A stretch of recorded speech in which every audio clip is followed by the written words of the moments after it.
Okay, in the last tutorial we imported the cartwheel animation onto the CATRig, then we adjusted the global height of the animation and adjusted the shoulders. Now we're going to look at how to control the placement of the feet and the sliding and the movement of the feet that comes with the mocap data.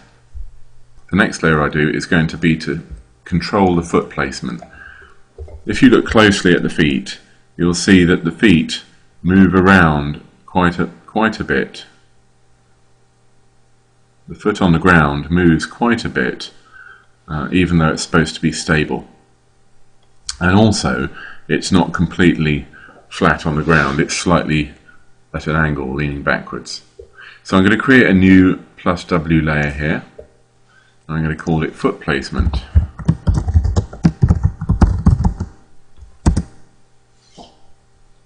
And in there I'm going to put in keyframes to make sure that the feet maintain their position and cancel out that movement that we've got. But before we do that, I want to get a reference on my feet for their current position. So I'm just going to wind the animation forwards so that when both legs are in the air, I'm going to select the foot platforms here, and I'm just going to put a key in there, and that's going to be a 0 key, just to remember the position of the mocap data. I'm going to put another one on this foot only here because it starts in the air, so I'll put one there for argument's sake, and these are just going to be lockdown points. So if I make adjustments to these positions, they're not going to be translated all the way through the mocap data. They'll be reset when the foot is in the air. So going back to this first foot here, I'm going to turn auto key on, and I'm going to rotate this foot in the local axis. Very important that you rotate it in the local axis, and I'm rotating it by rotating the foot platform here, not the actual foot bone itself. I'm going to rotate it round till it's level.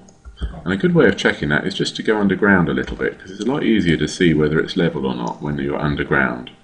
And I'm also going to lift it up so that it's just slightly below the floor level. If you have it exactly on the floor level or just slightly above it, it will look odd. You'll get a little shadow. And of course, if you're doing this with a character with a mesh, you need to adjust the bone so that the mesh is in just underneath the floor. So I've now got a position there. Now I'm going to animate through, and you'll see there's quite a lot of movement on that foot, all the way through to there, and it leaves the ground at this point here. So I'm going to try and cancel out all of this movement, all of this wobble here, until the point where it actually leaves the ground, which is there. You can see it hovers around, and then it's got a sudden breakaway just before it takes off. So I think frame 23 is the last solid frame, and then it breaks away. On frame 23, I want my foot platform to be in exactly the same position as it was on frame 0. So what I'm going to do is I'm going to create a point helper. Point helper there. Put it in the scene. Turn auto key off so I don't accidentally animate it, and I'm going to align it on frame 0 to the foot platform, and more than that, I'm going to orient it as well. So I've got pivot to pivot, XYZ position, and XYZ orientation, and OK that. That's now acting as a marker to represent the current position of this. I turn auto key on, go forward to frame 23, and then I'm going to align back to the point helper using position and orientation. So you can see now it's in exactly the same position it was on frame 0. It still has a bit of a wobble on it. So to get rid of the wobble, I'm going to cheat. I'm going to go back into my layers. I'm going to go right down to the cartwheel layer at the bottom, and I'm going to delete all the keyframes between frame 0 and frame 23. But I'm going to keep 0 and 23 because those are where I put my own keyframes. I want it to have some proper data. Now, a little hint here, when you're trying to select keyframes, there's not much room. So what I like to do is just right click on it, go configure, and go Show Selection Range. That gives you a little gap at the bottom, which means I can drag up from there and more easily select the keys I want. And I've selected from 1 all the way to 22, so 23 and 0 are still intact. Selection ranges are quite useful for keyframe animators and for retiming and stuff, so I can actually grab the keys and move them around. I can scale the keys and all sorts of fun things. What I actually just want to do though is delete the keys, so hit the delete key with those selected, and now I've got nothing in between there. So I'm going to show you diagrammatically what I've just done. I've got a couple of cutouts from the curve editor here, and on the left is going to be the actual animation that I'm applying, and on the right is what the result of that animation will be. So on the left you can see the position, or the X position, of the foot platform there varying through time. That is something that we don't want to happen. What I want to do is take the first and last keyframes of that, and I want to make sure that those keyframes start and finish at the same position. And to do that, I'm going to add on an extra layer. Now you can see on the left I've added on keyframes that offset the value. So if I go back and forwards, you can see that when I add on the extra value, it offsets the whole thing upwards. It's not just offset the keyframes that I've created, but it's made it slightly more stable. The problem is, however, there's still quite a lot of movement on the right. You can see it's not a horizontal line. So what I need to do is I actually need to delete the keyframes here to stop it having that wobble in. And if I delete them, you can see that the output animation now goes completely flat. Before and after. Before and after. I hope that helps. Now you think that would completely cancel out the movement on the foot, but if I slide the time slider up and down, you can see there's probably more movement than ever before on the foot platform. And I can guarantee that there are no keyframes there. That has nothing to do with keyframes. The reason that's happened is because of the type of rotation controller we've got on our foot platform there. So what I'm going to do is I'm going to go into the motion panel here for the foot platform, expand Assign Controller, and then expand this up until I get to rotation. If I slide that along, you can see that the rotation there is Euler rotation. Rotation, Euler XYZ. That's the type of controller that you have. Now the trouble with Euler rotation, although it's very intuitive, it gives you X, Y and Z rotation axes, and it gives you those nice little tangents you can play with on the curve editor. If you add Euler rotations together, you can get some weird side effects. There is a type of rotation controller where you can add them together without getting any weird side effects, and that is called a quaternion controller. So if I select here where it says Euler XYZ and click the Assign Controller button, I'm going to choose TCB rotation. TCB actually stands for Tension Continuity Bias, and it's an old type of controller that 3ds Max used in the days before Euler, but it does work off quaternions. So if I OK that and now have a look at the motion, you can see that the foot is perfectly still throughout the entire duration of that animation. It's perfectly still because it's got quaternion controllers and because I've got linear tangents on my curve editor. So I'm just going to set a TCB controller on the other foot platform as well. Just zoom that one in. Expand up my thing here where it says rotation. Click on there and choose TCB. OK. And now we're OK. So now they're both set up with quaternions.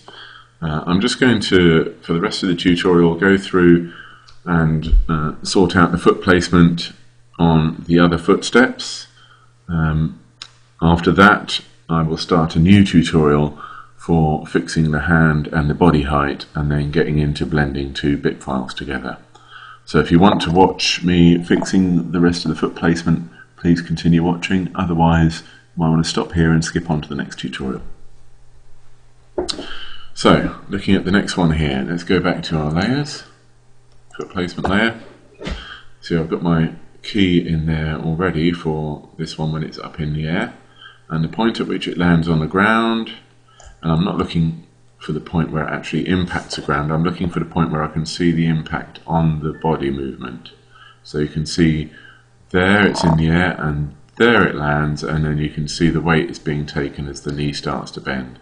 So on frame 22 is where it lands. Let's get auto key back on, and I'm going to lift that up in the same way, spin it round a bit, go underground, and rotate it in a local axis until it's flat on the ground and a little bit under, something like that.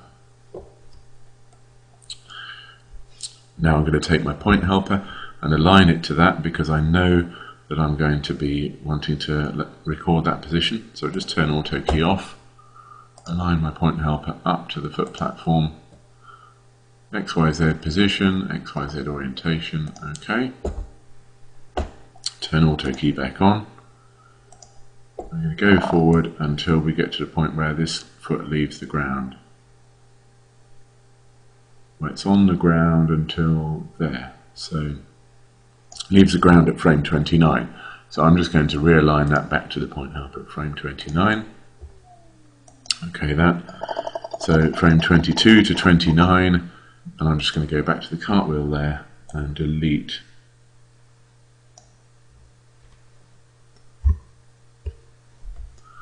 So I've maintained frame 22 and frame 29 and deleted the rest, and that foot should now stay perfectly still when it's on the ground.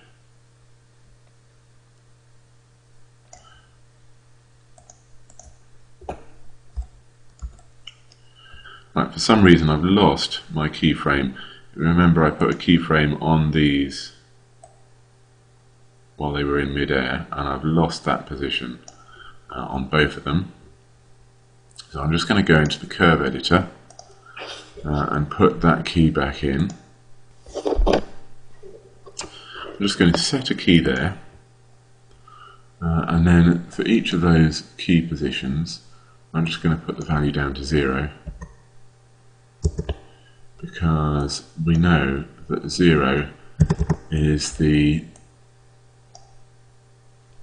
value that you need on the layer to bring it back to the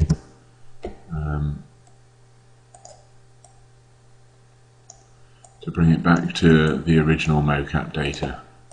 So I'm recreating that key where the foot took off.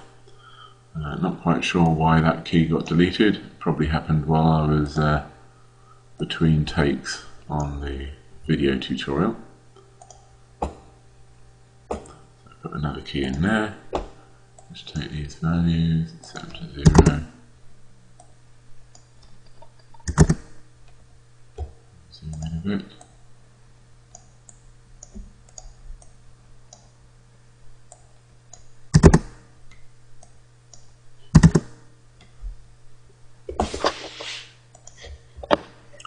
Okay, so I've recreated those keys where they're where the foot is in the air, and I will just bring those keys a little bit closer. So this one and this one represent the 0 key. So at this point here, just before it touches the ground, I want it to maintain its mocap data for as long as possible up to that point. So I'm just going to put it in there. That's a bit too early. It's an unnatural kind of slide between the two transitions, so I'm just going to pull it back a little bit. That's fine. And then here, when it leaves the ground as well, I want it to go into its original mocap position as early as possible. I wonder if I could even do it on the next frame. No, not quite.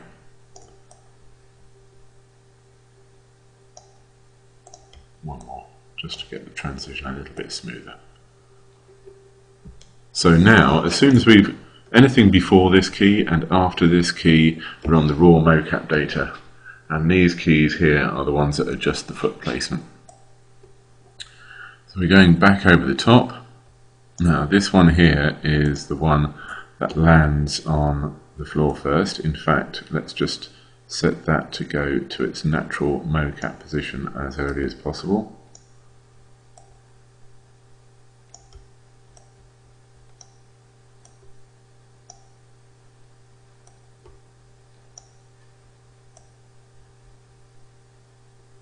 Something like that. And then I also want it to stay in its mocap position until it lands later on. So I'll wind up duplicating that key in a minute. But let's just go to here and see the point at which it lands. Again, we're looking for the point where it takes the weight on the knee, and it's there, frame 50. With auto key on, I'm just going to lower that down and rotate it in its local axis until it looks flat. Have a look under the ground, that's pretty good. And now I'm going to take my auto key off, align my point helper up to it.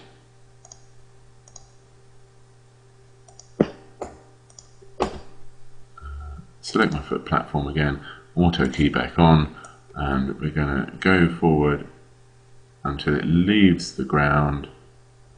Right, it takes weight off. It does slide an awful lot, look.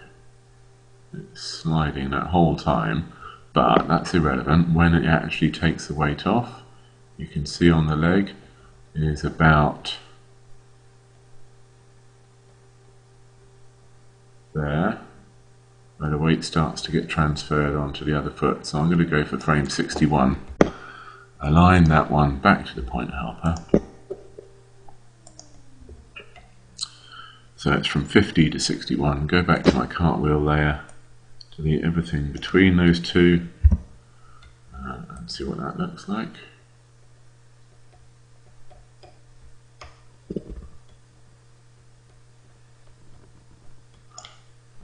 Back on my foot placement layer. So just before it lands, I want it to be on the mocap data as long as possible before we get to our landing position.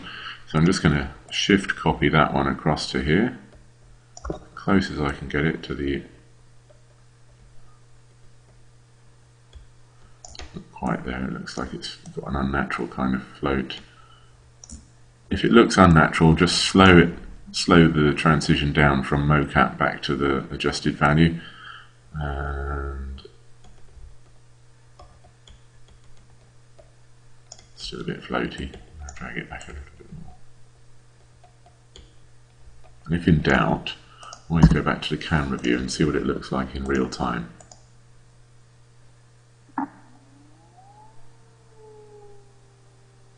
That's fine.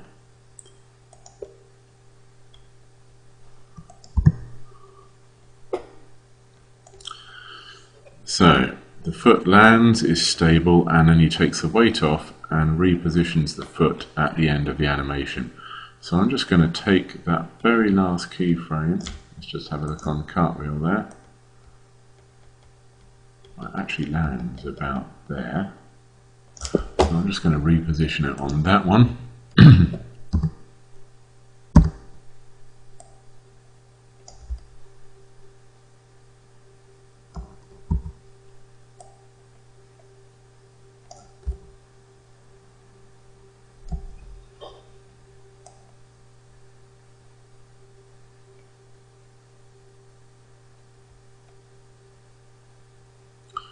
That looks pretty good from there. Again, let's have a look from the camera angle, play it in real time.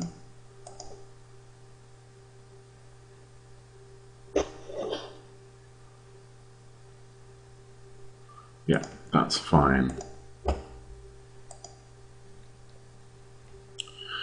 One thing I quite often do, just for a bit of tidying up at the end, is where that foot is on the ground until the end, just go back to my cartwheel there and delete those last few frames, just to guarantee there's no extra movement. So we're nearly there, we've just got the blue foot to finish. Select the blue foot controller there. Again, we're looking for the place it hits the ground. So we're looking for the place where the knee is obviously taking the weight. Off in the air, on the ground.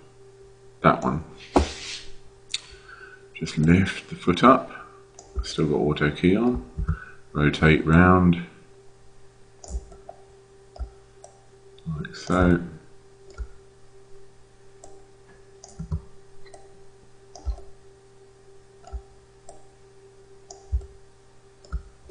There we go.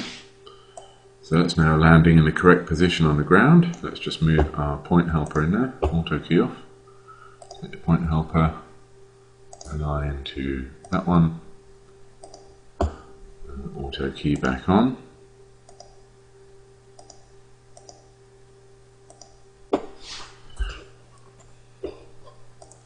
Now that foot actually stays on the ground to the end now. So rather than trying to find the point where it leaves, I'm just literally going to go into the cartwheel layer and delete all the keyframes to the end. And that should make the foot stay perfectly still right until the very end.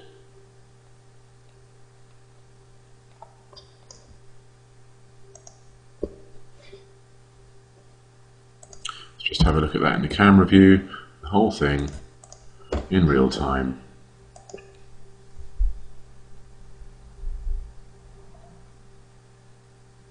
Very good.